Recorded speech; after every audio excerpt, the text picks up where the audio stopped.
जय मसीह की। प्रभु की हुजूरी में आपका स्वागत है। हम धन्यवाद करते हैं आज के दिन के लिए कि परमेश्वर ने ये दिन दिया।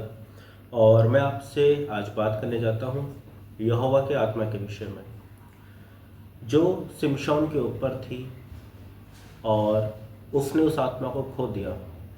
बाइबल बताती है कि जब शिमशोन ने अपना भेद दलीला को दे दिया, जो परमेश्वर ने उसके लिए चीज़ें रखी थी सोच करके कि मैं इसको दूंगा, मगर उसने वो चीज़ें खो दी।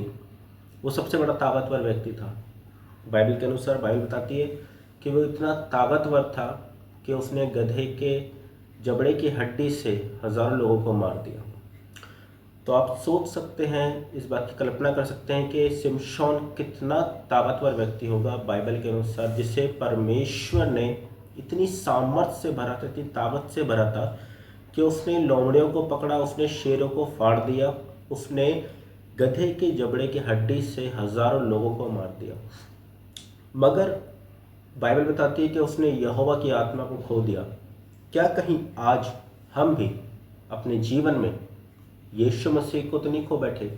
कहीं हम परमेश्वर की आत्मा को तो नहीं खो बैठे? क्या आज भी यहोवा हमारे साथ है? क्या परमेश्वर का आत्मा मुझ में कार्य करता है? क्या यीशु मसीह मुझ में जीवित है? क्या पवित्र आत्मा के कार्य मुझ में दिखते हैं? क्या वो शक्ति, वो सामर्थ्य जो परमेश्वर ने मुझे दी है, क्या मेरे अंदर है? क्यों मैं इस बात को कह रहा हूँ?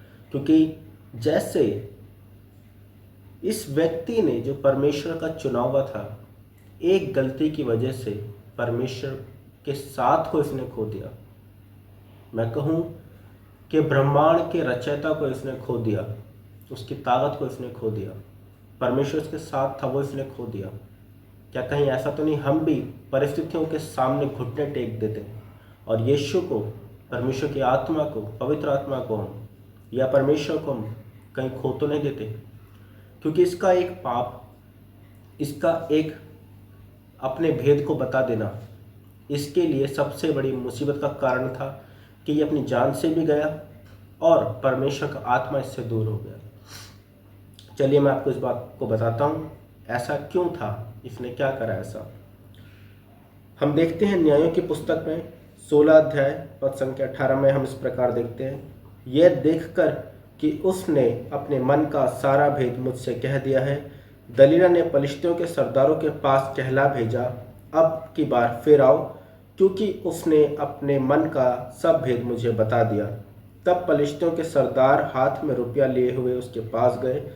तब उसने उसको अपने घुटनों पर सुला रखा और एक मनुष्य बुलवाकर उसके सिर की 7 लटें मुंडवा डाली और वह उसको दबाने लगी और वह निर्बल हो गया। तब उसने कहा, हे शिमशोन, पलिश्ती तेरी घात में है। तब वह चौंक कर सोचने लगा, मैं पहले के समान बाहर जाकर झटकूंगा। वे जानता ना था कि यहोवा उसके पास से चला गया। अब देखिए सबसे बड़ी बात, वो ये सोच रहा है कि आज भी यहोवा मेरे साथ है, जिसने मुझे चुना है, वो सृष्टि का रचयिता मेरे साथ है। मगर बाइबल यहाँ बताती है कि यहोवा का आत्मा उससे दूर हो चुका था, क्योंकि उसने अपने मन का सारा भेद एक स्त्री को बता दिया, जिसे परमेश्वर ने चुना भी नहीं था उसके लिए। कभी नहीं चुना था परमेश्वर ने उसके लिए कि वो उसके पास जाए, उससे विवाह करे। मगर ये शिमशोन की जिद थी।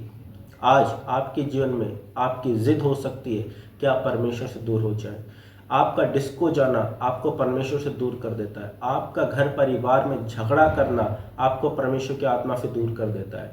जबकि मैं ये नहीं कहता कि वो आत्मा चला जाता है, वो आत्मा वहीं रहता है। बाइबल बताती है, परमेश्वर ने कहा कि वो तुम में सदा वास करेगा।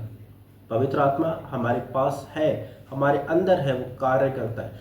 जब भी आप कोई गुनाह करने जाते हैं तो परमेश्वर का आत्मा आपको वार्न करता है, नहीं ये मत कर, नहीं इस चीज़ को मत ले, नहीं इसको मत खा, नहीं उससे बात मत कर, उस व्यक्ति से संभल के बात कर। मगर फिर भी कहीं ना कहीं हम अपने मन को शैतान के हाथों में दे देते हैं।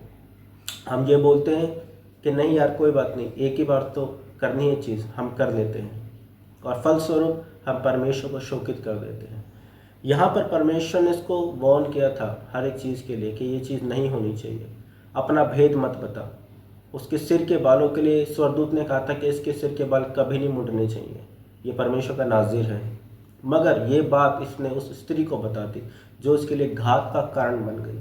ये अपनी जान से भी गया, यहोवा के हाथों से भी चला गया, क्योंकि यहोवा इसके पास से चला गया। आज समय वो आ चुका है कि आप जब पवित्र आत्मा में बढ़ना चाहते हैं, आपका फ़ोन बज पड़ता है। जब भी आप बाइबल उठा के बैठते हैं पढ़ने के लिए, आपके व्हाट्सएप के मैसेज आ जाते हैं। जब भी आप परमेश्वर के साथ एकांत में समय बिताना चाहते हैं, आपको कोई बातें रिकॉल होती हैं, बीती बातें, शैतान आपके ऊपर दोष लगाता है कि देख तूने ये पाप किया था, तूने वो पाप किया था, तूने कल इससे गाली दे के बात करी, तूने कल उसको ये कुछ बोला। तो आप अपने आत्मिक जीवन में कम होते चले जाते हो, गिरते दबते चले जाते हो। जैसा ये स्त्री शिमशोन एक ताकतवर व्यक्ति को दबाती चली गई, बाइबल बताती है उसने अपने घुटनों पर उसे सुला रखा था और वो उसको दबाती चली गई। कहीं वही परिस्थिति आज आपके जीवन में तो नहीं है? आज आप किसी भी सिचुएशन में क्यों ना हो, वो सिचुएशन आपको दबा रही है। हो सकता है वो सिचुएशन आपके कर्जे की हो सकता है सिचुएशन वो आपके परिवार का प्रेशर हो, आपकी नौकरियां हो, आपका वैवाहिक जीवन हो, बच्चों की परवरिश हो।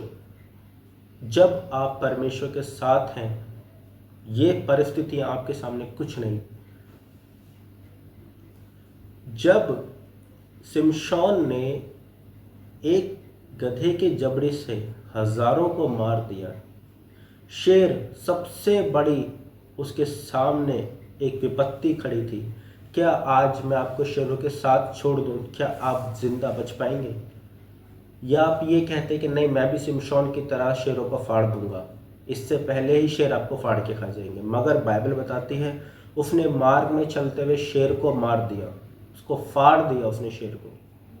तो देखिए कितना ताकतवर था। कब हुआ, कैसे मार पाया, कैसे उसने शेर को फाड़ दिया, कैसे उसने गधे के जो जबड़े की हड्डी थी उस हड्डी से हजारों को उसने मार गिराया, कैसे? ये परमेश्वर की सामर्थ उसके साथ काम कर रही थी। जब तक वो परमेश्वर की सामर्थ में था, उसने पलिश्तियों को हराता चला गया। उसने रस्सियों को तोड़ दिया, सकालों को तोड़ दिया। बेड़ियाँ उसके सामने एक रस्सी के धागे बराबर थी, जैसे हम सुई में धागे डालने धागे देते, थ्रेड उनके समान थे, हम उनको ऐसे आसानी से तोड़ देते हैं।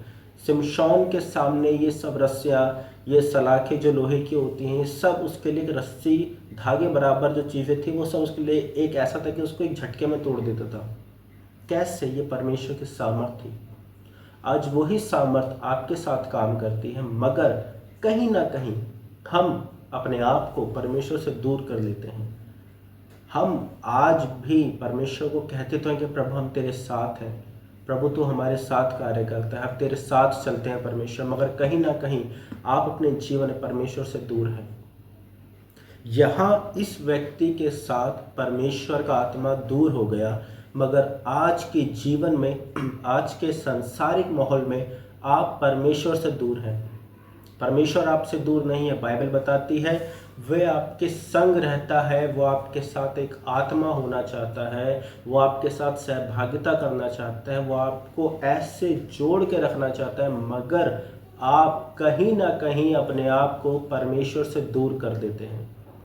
मैंने आपको फिर से बताता हूँ इसी बात को, क्योंकि जो मैंने आपको बताया भी, कर्जा आपको परमेश्वर से दूर कर सकता है। आप घंटों प्रार्थना कर रहे हैं, असर नहीं हो रहा, फिर भी आप कहते हैं यार यहोवा नहीं सुनता, यीशु मसीह मेरी प्रार्थना क्यों नहीं सुनता। फिर आपको शैतान बोलता है देख तूने परसों पाप किया था ना, तेरा वो पाप यहोवा के सामने है, यीशु मसीह के सामने है, वो पवित्र आत्मा के सामने है, तेरी प्रार्थना नहीं सुनी जाएगी।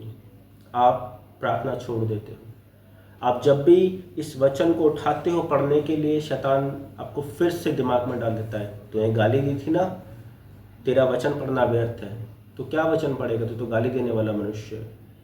बाइबल कहती है तेरे पाप चाहे लाल रंग के हों चाहे अफगानी हो, मैं उन्हें धो के हिम की नवा श्वेत कर दूंगा। वो आपको बदलने में सक्षम है। वो आपके साथ फिर से एक संगति करना चाहता है, वो आपके साथ फिर से सहभागिता करना चाहता है।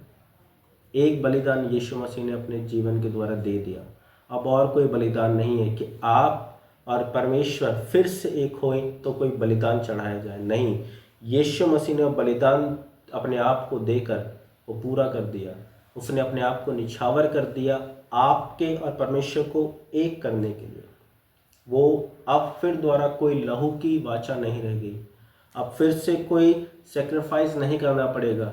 हम कोई भेड़ मेंढा लाके बलिदान करके यहोवा के सामने नहीं जाएंगे, क्योंकि यीशु मसीह मेमने के रूप में आया।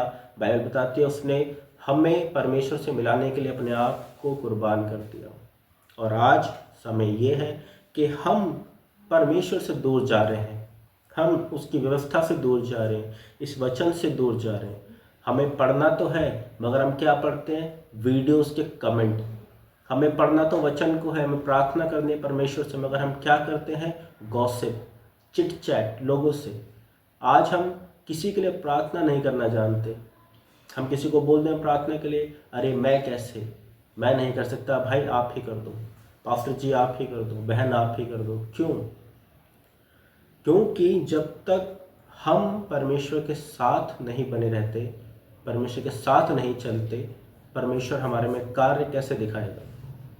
यहाँ पर शिमशोन जब तक इस स्त्री के संपर्क में नहीं था, परमेश्वर के साथ चलता था, परमेश्वर के साथ समय बिताता था और परमेश्वर को सामर्थ्य बनाता था, बलवंत बनाता था। इतना बलवान कि इसने शेरों को फाड़ दिया, इतना बलवान कि इसने एक गधे की जबड़ी से, हड्डी से ही मात्र हजारों को मार दिया। इतना बलवान कि इसने लोमड़ियों को पकड़ा और उनकी पूंछें बांध दी और उनमें आग लगा दी। इतना सामर्थ्यशाली व्यक्ति था, मगर एक गलती, परमेश्वर की आज्ञा ना मानना, एक गलती, परमेश्वर के द्वारा ना चलना, इसने वो गलती करी, इसने पाप किया परमेश्वर के विरुद्ध और ये परमेश्वर की महिमा से वंचित हो गए। आखिर में ये मृत्यु में सो गया। आज अगर आपकी परिस्थिति मृत्यु जैसी है तो आज आप फिर उठने वाले हैं। अगर आज आप डाउन हो गए हैं आत्मिक क्षेत्र में, आप फिर से उठने जा रहे हैं। अगर आप चाहते हैं कि फिर से आपका रिश्ता परमेश्वर के साथ जुड़े, तो आज ही आपको निर्णय लेना है कि मैं फिर से परमेश्वर के साथ चलूँगा, फिर से परमेश्वर के साथ समय बिताऊँगा, फिर से मैं प्रार्थना करूँगा और मैं परमेश्वर को फिर से पा करके बलवंत हो जाऊँगा जैसे मैं पहले था। जब मैं परमेश्वर में नया नया आया था तो मुझे बहुत चीज़ें जानने की जिज्ञासा थी। वही जिज्ञासा आपको फिर से बनानी है। घंटों प्रार्थना में आप बिताते थे पहले समय, घंटों बिताएं। शुरुआत करनी है, 20 मिनट करें, 15 मिनट करें, 30 मिनट करें, ऐसे अपने टाइम को बढ़ाएं। फिर से वो भरने में आपको सक्षम है, फिर से वो आपको खड़ा करने में सक्षम है।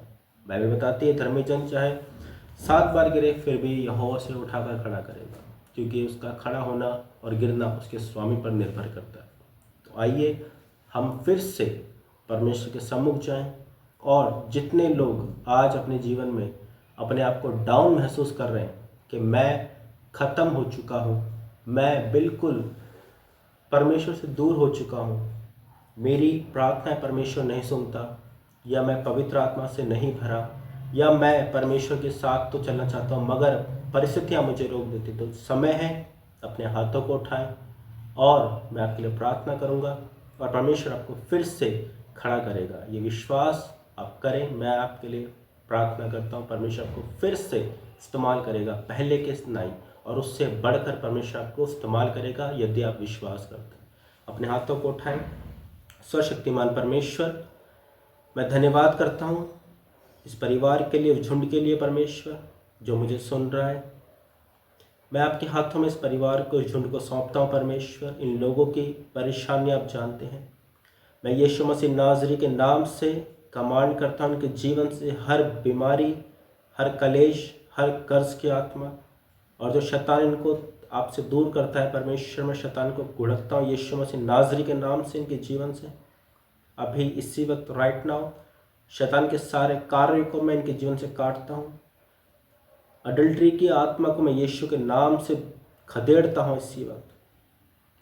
बाहर निकले इनके जीवनों से, इनकी आंखें शुद्ध की जाएं, इनका हृदय शुद्ध किया जाए, इनके हाथ अधर्म के कामों में ना पड़े।